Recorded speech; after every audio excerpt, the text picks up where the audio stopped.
All right, I am going to turn to our next guest, who is an amazing woman and a personal mentor of mine.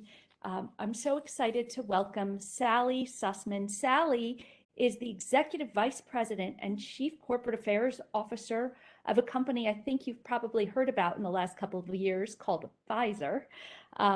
So, Sally, thank you so much for being here with us today and welcome. Oh, Romy, thank you so much for inviting me. I'm thrilled to be here, and especially because you're hosting.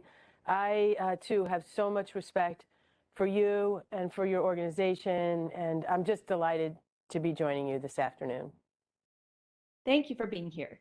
So, Sally, you've had such an interesting career path, and I think we've talked a lot today about purpose and intention, and purpose has been the theme of your work. But you started in the public sector, and then you moved into corporate. Can you tell us about what your career has been and how you've navigated it?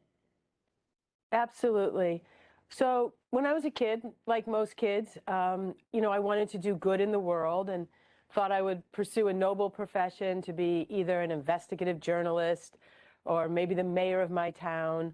And so when I graduated college, I went to Washington, D.C. and had my first job working in the mailroom in the United States Senate and spent the next 6 years working in government, slowly moving my way up and really trying to be in government, which is a place I thought and still do think can do a lot to help people.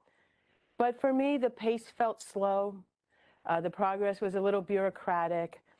And I developed an idea. It was kind of a theory that I started to percolate, that if you really wanted to do good, impactful things at scale, why not try it from the perch of a large public company?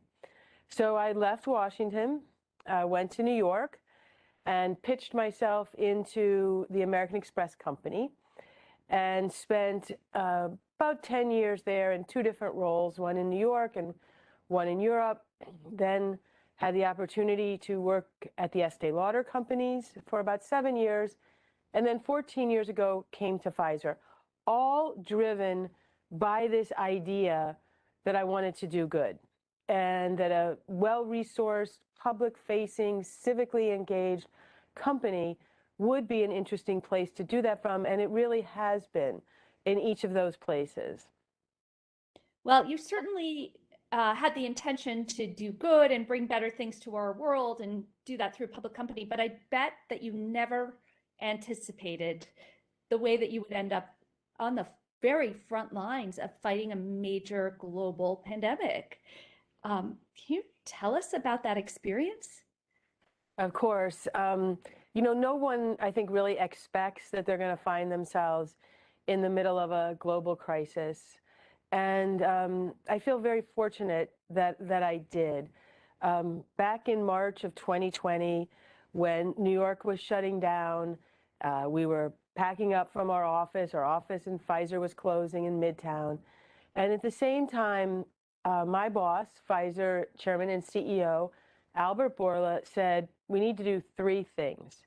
First, we need to take care of our near 80,000 employees around the world because they were struggling. Second, we needed to ensure a steady supply of medicine to people around the world because cancer didn't go on holiday. Other terrible illnesses didn't take a break during the pandemic. And as much as we've heard about the breakdown of the supply chain, really the medical supply chain has held up very well. And then the third thing on Albert's list was that we needed to get a vaccine within 8 months by the end of the year. And really, we all thought we had misheard him. This was not possible. This is a process that takes 8 to 12 years, and we were going to do it in 8 months. And after we checked that we'd heard him right, we began working in a way that we started to call Operation Light Speed. We met regularly, many times a week. Everyone who was involved in the project was included on these video calls. There was no hierarchy. We didn't operate like big companies typically do, where the boss tells the next boss tells the next boss down the line. No. Everybody was on the meeting every time it met so that we could answer questions in the moment. Are we going to go with the new mRNA technology or the traditional live virus method of vaccine? How are we going to handle the fact that the vaccine originally needed to be stored at -70? But every one of these hurdles and decisions was being answered in real time. And I am eternally grateful that I had the chance to be in the room where it happened for these meetings and these decisions, because it was deeply moving. And, every time I hear someone say, thanks for the vaccine, I got to see my grandparents for the first time in 2 years, or my son or daughter's going back to school, it's an overwhelming feeling to be able to be helpful and purposeful in a crisis. I'll close this one question, Romy, by telling you something a friend of mine said, which is the only thing that's harder than being at the center of a crisis is being on the sidelines of a crisis. And I really believe that's true. If you're at the center of it, at least you have the good feeling and the confidence and the hopefulness that comes with knowing you're trying to help solve the problem. I like it. It's a very good perspective. So Sally, you identify as a member of the LGBTQ plus community. Can you talk about how that has impacted your career and your professional experiences? Sure. When I was in my early 20s, back in the mid-1980s, it was very clear to me that I am a gay woman and that I wanted to live my life as I am. And so one of the first things I did was went home to St. Louis to tell my parents. It was important to me. We grew up in a close family, and it was really tough.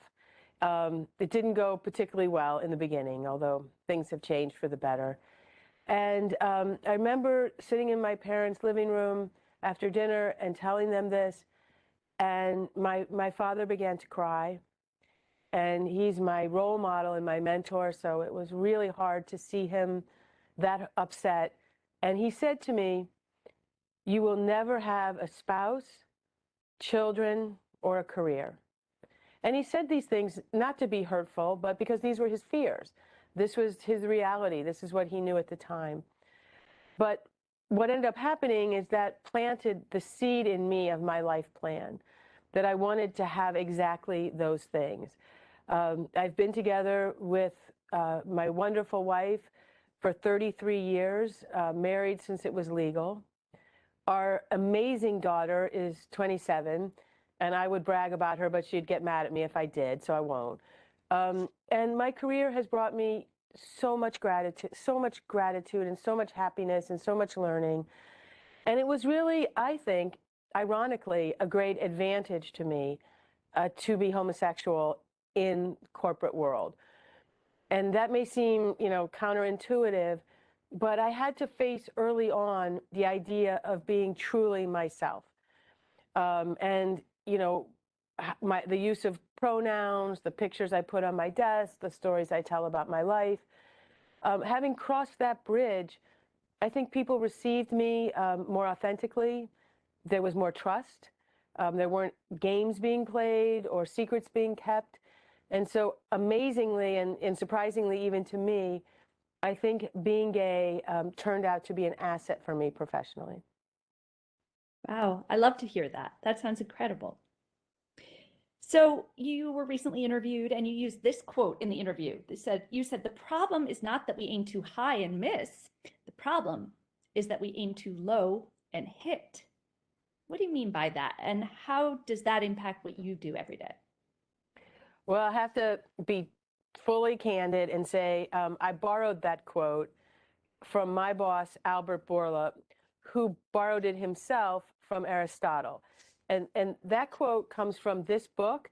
It's called Moonshot: Inside Pfizer's Race, 9-month race to make the impossible possible. And because my boss is Greek, very proud to be Greek, each one of these chapters opens with a Greek proverb. And so this was a guiding thought for us during the pandemic, that, we could aim low and say, well, maybe we can't come up with a vaccine, but we'll just aim for a treatment. Or we could come up with a vaccine, but it's going to take several years. I mean, that just wasn't going to cut it. And this idea that it's better to aim high and miss than to aim low and hit is just so apt, not only for the pandemic, but really for life itself. That, if you can hook your wagon onto a big, bright, faraway star and try for things that feel impossible, you don't know what you're capable of until you really try. And we at Pfizer did not know what we were capable of until we set this wild, wild goal. I love it. So you mentioned your daughter, and you have built this whole huge career at these big companies while raising a daughter. So you've been dealing with the whole work-life juggle. What strategies, I should mention throughout the day, this has come up a lot. What strategies do you recommend to manage the responsibilities of parenting even while you're having a big, ambitious career? Of all the questions I get, and I take questions frequently, this is the hardest one. This is the one that, defies a simple answer, that, there is no silver bullet, template for how to do it. Of course, I am extremely fortunate to have a loving partner who really helped a lot, but that's not the entirely the answer, and it's certainly not the answer for everyone. What I would like to share with your viewers, Romy, is just the thought that you can take parenting one day at a time. Children don't come with instructions. No two children are the same. And if you take it day by day, there are some days you win, there's some days you lose. I'll never forget the day that somewhere between all of us in my family, no one remembered to pick Lily up at kindergarten. These things happen, but children are resilient. I think they're more resilient than we give them credit for. And, we hobble forward together as families, and we make some mistakes. We have some great successes. And I think we need to take the mantle of worry off of ourselves that we're not doing something well. We're doing our best, and really that's good enough. It's good advice. And it is hard. It is hard when you think, oh my gosh, am I doing lasting damage? What did I mess up today, right? Which is sometimes how I feel like I operate as a working mother. So Sally, you still, more than ever possibly, you sit at this intersection of politics and corporate America, right? Our country is so polarized right now, and we feel it. How, when we are trying to get along as employees of a company, how do we engage? How do we manage when we know that there's such polarized views in any one kind of big group of people? It's really hard, and it's an important question. And, when you work in companies, people often ask you to take stands on various political issues. What's your view on climate change? What's your view on science? What's your view on a particular political candidate? And I actually came up with a set of questions that I use here at Pfizer to help me make those decisions or to make those recommendations to my boss and my peers. And the types of questions I ask, Romy, are things like, does it relate to our purpose? We don't have agency, no one does, to speak out on everything. And if you speak out on everything, you devalue your voice. Another really important question is, how does it impact our most important stakeholders? So at Pfizer, our most important stakeholders are our employees, 80,000 around the world, but so too are regulators, doctors, nurses, healthcare practitioners, and how will this impact them? A third question we ask is, what are our options? Because often someone will present you with, you need to sign this petition, or you need to give me a comment by 5 p.m. No, you don't. You can do things on your own terms. And one of my favorite ways to communicate is by a letter to our colleagues. Take a moment, pause, write and reflect what you really mean, and share it with your most important audience. Of course, we know that when you send a letter to that many people, it's likely to go external, and that's fine. But the point is not to make a press release. The point is to make a meaningful argument. And then my last question I often ask is, what is the price of our silence? In many cases, particularly around the terrible incidents of racial violence that happened in this summer before last, silence was not acceptable, not acceptable. So final point I want to make here is, we don't speak from a point of view of political perspective. We think and speak from our values. And Pfizer has 4 values, very easy, very simple: courage, excellence, equity, which is really important in a healthcare company, and joy. And so those guide us. Those are our lights that shine the way for us. Those are 4 really great values. And I love the dynamic of adding joy to the list. That's something we don't see or hear every day. No, we don't. And we don't, I mean, courage and excellence, they can be seen across business. They're important, especially excellence if you're, on a global scale, producing something that people need as a life-saving support. But equity, I'm really proud of Pfizer for taking that on. We are not perfect at it, but it's our objective. And joy is tremendous. And we spent some time thinking about, what does it mean, joy? How do you define it? And some of the fun language we came up with was things like, we take our jobs seriously, but not ourselves. Or laughter is good medicine too. These kind of uplifting statements and happy words are really helpful on a day-to-day basis. Yeah, I'm actually really heartened to have seen that joy has almost been a theme throughout the day. Early in the day, Sia Justice from Raytheon said that joy is a form of self-care. And I hope that at this moment, after these 2 years, joy is something we all can get better at focusing on for ourselves and for the others around us. Yeah, joy and well-being. I thought your last guest made some really important points about finding time to step away. I think I may go and get one of those Burger Kings before I start something, as she suggested. And taking time for oneself. We also have instituted something called Focus Weeks. We have 5 Focus Weeks a year. We have no meetings during this time. We encourage people to spend their time on their pursuits that inspire them, generate creativity, wellness, relaxation. And right now, while everyone is struggling, trying to figure out how to get back, what does it even mean to get back, where are we going from here, it's just really important that we as leaders model the behavior of taking care of ourselves and the people around us. Definitely. And I love that idea that modeling it, right? We have to take care of ourselves and model it for others.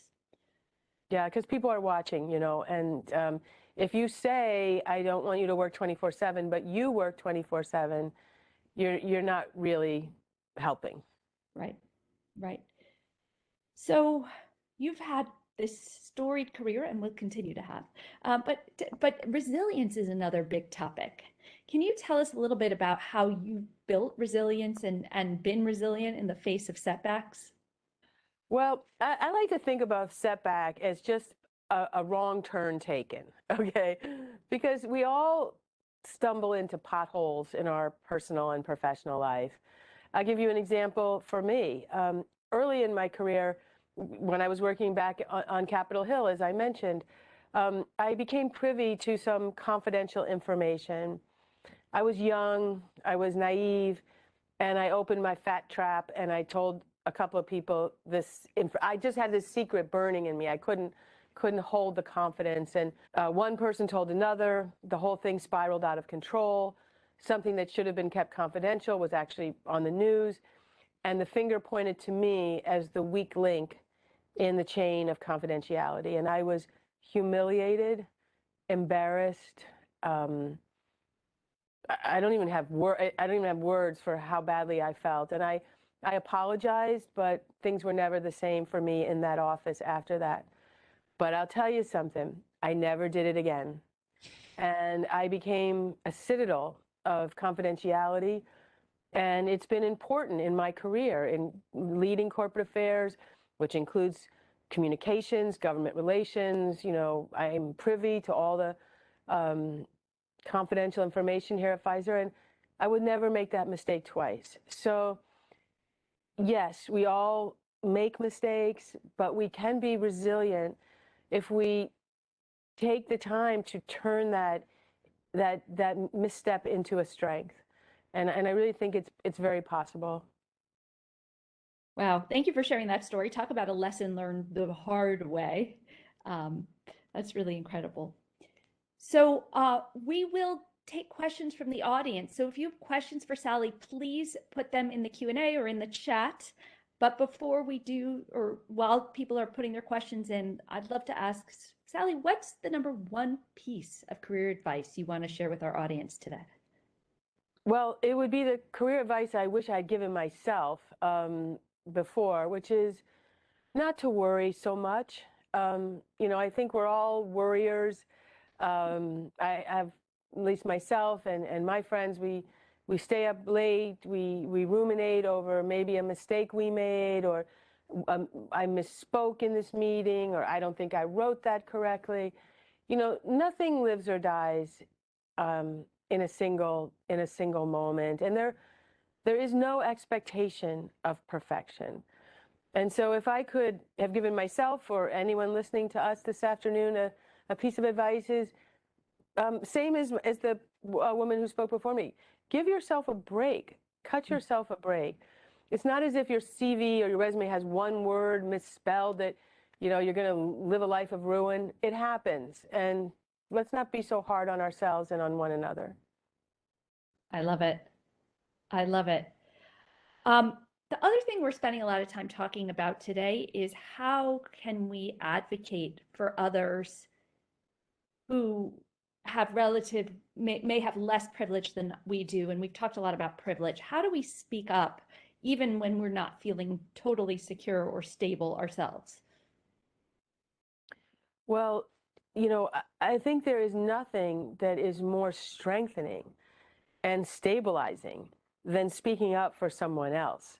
You know, I sit on the Pfizer Executive Committee, and I'm actually been on this committee for almost 15 years, and there are many people on the committee who are, you know, less empowered in a way that I am, because they're new, or they've just come to the company, or they're just rising in their roles.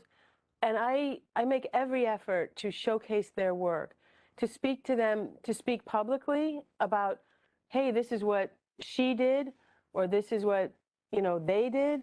And then also privately to circle back and say, hey, I know that you'd worked on something that was a lot of risk. And you know, if you can bring compassion to this equation, I think it can help and go a very, very long way. You know, of course, everyone on the executive committee has some degree of privilege, or they wouldn't have gotten that far. That's why I also take an enormous interest in our summer interns.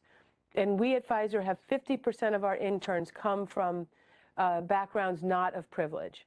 So, you know, there's a variety of ways in which people qualify for that, but they aren't the people who were born with the silver spoon in their mouth.